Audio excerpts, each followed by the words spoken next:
올 한 해 주식시장에서 가장 큰 이슈 두 가지를 꼽으라면 코로나19와 미국 바이든 대통령의 당선 정도가 아닐까요? 상반기에는 언택트, 하반기에는 신재생 에너지 관련 섹터가 주목을 많이 받았죠. 상대적으로 소외되어 있다고 생각했던 섹터 바로 전통적인 석유화학 쪽입니다. 그런데 최근 석유화학주 주가 흐름 보면 소외됐다고 하기에도 애매합니다. 성적표가 상위 3위, 언택트로 주목받던 IT 백신으로 주목받던 제약보다 좋습니다. 코스피 수익률도 뛰어넘었고요. 자, LG화학 같은 종목이야 배터리 이슈가 있다 하더라도 롯데케미칼도 크보화학도 주가가 소외됐다고 하기에는 많이 오른 상황인데요. 자, 지금이 고점이다. 그러면 또 지난 시간처럼 지지부진한 주가 흐름을 견뎌야 되는 거 아니냐 걱정도 되죠.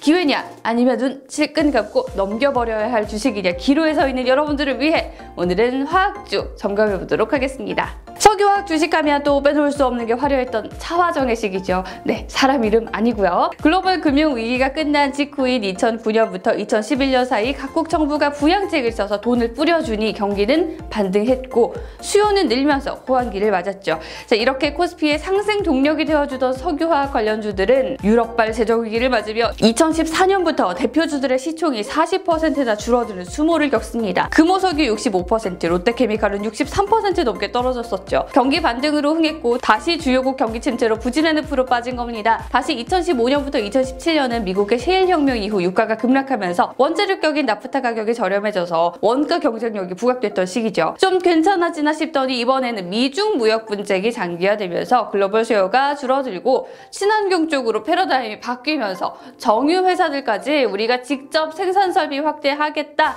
움직임을 보이면서 위기감이 커졌습니다. 주 수출 대상국인 중국도 자급하겠다고 나섰고요. 자, 이 와중에 찾아온 코로나19, 한마디로 막대한 악영향을 끼치는 이슈가 됐습니다. 유가도 크게 하락했으니 좋아야 하는 거 아니야? 싶지만 불확실성도 커지고 셧다운의 수요도 같이 줄다 보니 큰 그림에선 악재가 된 거죠. 악재는 LG화학, 롯데케미칼 등 석유화학 관련 회사 1분기 실적에 고스란히 반영이 됐습니다. LG화학 석유화학 사업은요, 1분기 매출액 약 3조 7천억, 영업이익 2,426억 원으로 전년 동기 대비 매출액과 영업이익이 감소했고요. 롯데케미칼도 1분기 매출 약 3조 2,700억에 영업이익, 순이익 모두 적자를 봤습니다. 정유와 석유화학을 같이 하는 GS칼텍스의 석유화학 분야 영업이익은 정유에 비해선 잘 버텼지만 작년 같은 기간과 비교하면 84%나 줄었고요. SK이노베이션도 화학 분야 영업 손실이 전분기 73억 흑자에서 898억 적자로 돌아서며 최악의 한 분기를 보냈습니다. 자, 다행스러웠던 건 컨택트의 손해를 언택트가 만회해주면서 상황이 악화되기보다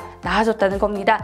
코로나 팬데믹이 길어지면서 외식 안 하고 배달시키고 집에 배달만 오다 보니까 재활용 버리러 나가면 비닐에 박스에 플라스틱이 정말 산더미인 상황, 이게 고스란히 석유화학 기업들의 실적으로 돌아갔습니다. 크리스마스 트리부터 시작해서 손세정제의 원료인 아세톤, 우리 집에 배달 오는 가정용 플라스틱까지 대부분이 석유화학 제품이다 보니 여기에 쓰이는 ABS 등등의 스프레드, 그러니까 마진율이 2010년 차화정 이후로 최고다, 이런 말도 나오고 있죠. 지난 3분기 LG화학 석유화학 부문은 매출 성장은 물론 영업이익률까지 20.1%로 뛰어 올랐고요. 수익성도 이렇게 개선이 됐습니다. 롯데케미칼도 전분기 대비 영업이익 488.7% 증가라는 고실적을 냈고요. ABS뿐 아니라 폴리카보네이트, 에폭시, 라텍스 등등 화학제품군들의 수요가 늘고 있고 원재료인 BPA 수요도 늘고 있습니다. 중국의 ABS와 BPA 가동률은요 100%에 육박한다고 하니까 원래 4분기는 비수기라던데 코로나 특수가 겨울도 있고 석유화학에 제대로 찾아온 셈입니다. 작년에 무려 산업부 장관님이 석유화학 슈퍼사이클이 지나갔다 이런 말씀을 하셨어요.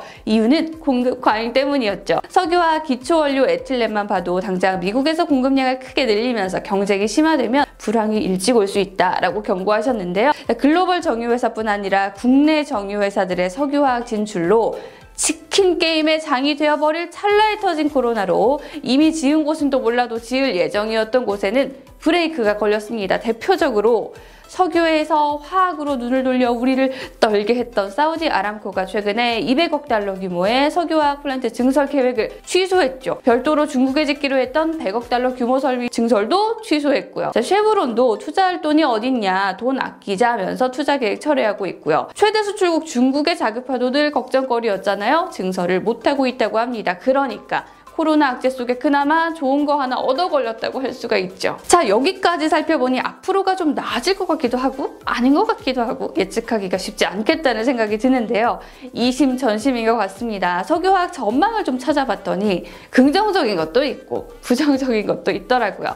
먼저 긍정적인 쪽부터 살펴보면요. 백신의 등장으로 이번 겨울만 참자, 지금이 정점이다 이런 분위기가 있잖아요. 사람들이 집에 갇혀있다가 재택근무 풀려서 출근하고 이동 못하다가 이동하고 하면 국내 여행, 해외여행 갈 것 없이 석유 수요가 늘겠죠. 동시에 그동안 눌려있던 수요, 옷 사러 가고 차 바꾸러 가고 이럴 겁니다. 이미 미국 같은 경우 주택 건설이 호황이라서 PVC를 쓰는 페인트 시황도 좋다고 하니 앞으로 수요는 더 늘어날 일만 남았죠. 특히 경쟁사들의 증설이 코로나 때문에 늦춰진 터라서 국내 기업들의 시간을 그만큼 더 번 셈이 되겠죠. 에틸렌 소비 증가율과 GDP 증가율은 연동돼 있다 이런 특징만 봐도 경제가 나아지면 화학업종들의 업황도 나아질 거라 예측해볼 수 있는데요. 하나금융투자는 수요의 파이가 커진 만큼 경제 회복기와 겹쳐서 시황은 더 강해질 거라고 전망을 했습니다. 메리츠증권은 글로벌 수요 반등에 따라 국내 석유화학 대표 기업 5개 영업이익이 내년에 전년 대비 67.3% 증가할 거다라고 예상했습니다. 자, 2010년 차화정 시대 석유화학이 훨훨 날았던 이유는 중국이었죠. 당시만 해도 올림픽을 치르면서 내수가 급증하고 경제 성장률은 연평균 10%를 넘나들었거든요. 이때 각종 플라스틱의 수요가 폭발적으로 늘면서 1인당 플라스틱 소비량 세계 평균을 한참 웃돌기 시작했죠. 지금 중국의 모습을 보면 코로나를 제일 먼저 극복하면서 GDP의 선행지표인 산업 생산이 11월 전년 대비 7% 증가하는 등 지표가 좋아지고 있습니다. 자, 우리의 주요 수출국인 중국의 경우 이미 경기가 빠르게 회복되고 있는 만큼 내년 시황은 기대해 볼 만하다는 의견이 많습니다. 이렇게 경기가 살아나면서 유가가 상승할 거란 기대감도 동반되는 건 석유화학주들에겐 역시 호재입니다.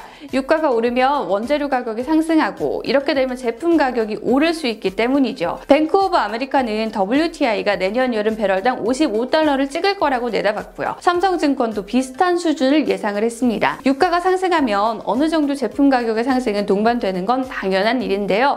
수요까지 폭발하면 공급 이슈랑 맞물려서 제품 가격을 조금 더 올릴 수 있겠죠.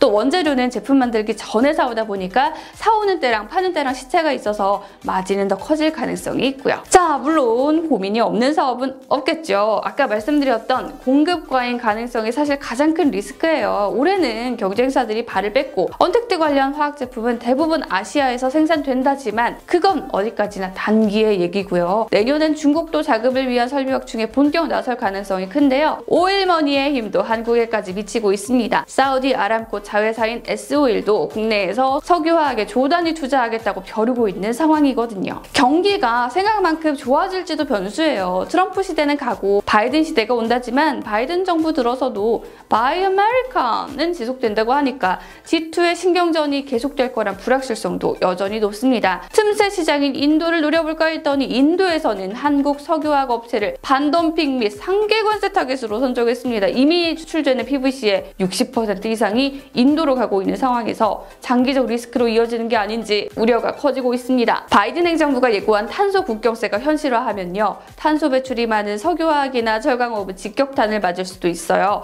이 탄소를 빌미로 관세를 물면 제품 경쟁력이 하락할 수밖에 없겠죠. 지금도 하고 있긴 하지만 당장 추가 기술, 추가 설비 투자가 불가피해지고 생산 단가도 오르게 됩니다. 2050년까지 탄소 저감을 한다고 치면 철강, 석유화학, 시멘트 이 세 개 업종에서만 400조가 넘는 전환 비용이 필요할 거라는 전망을 봤을 때 장기적으로는 이 또한 생각해봐야 할 이슈인 것 같습니다. 자, 이런 고민과 기회 속에서 눈여겨볼 만한 건 국내 기업들의 투자겠죠. 사실 인수합병으로 컸다고 해도 무방한 롯데케미칼은 지난 10년간 정말 계속 인수합병과 증설 등 투자를 해왔는데요.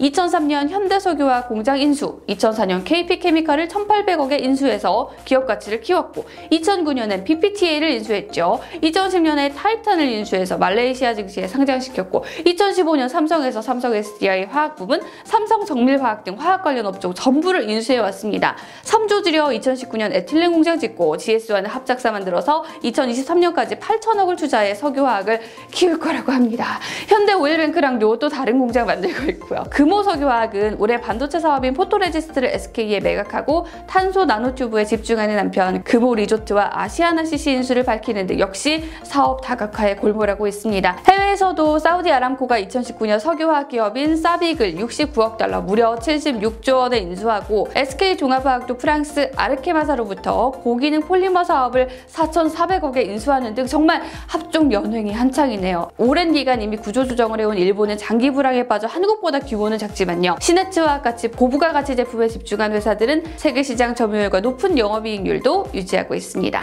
공급 확대로 경쟁 구도는 더 복잡해지고 공급 과잉을 전제로 리스크를 낮추기 위해 여러 회사가 공동으로 투자하는 모습도 보이고 있는데요. 글로벌 선도 기업들은 업황에 상관없이 끊임없이 투자를 해왔다는 점에서 결국 기회는 준비된 사람에게 온다는 말은 기업에게도 적용되는 말이 아닐까 싶습니다. 차근차근 흔들리지 않고 오늘 같은 날을 준비해온 기업과 아닌 기업의 미래가 갈리게 될 2021년이 아닐까 싶은데요.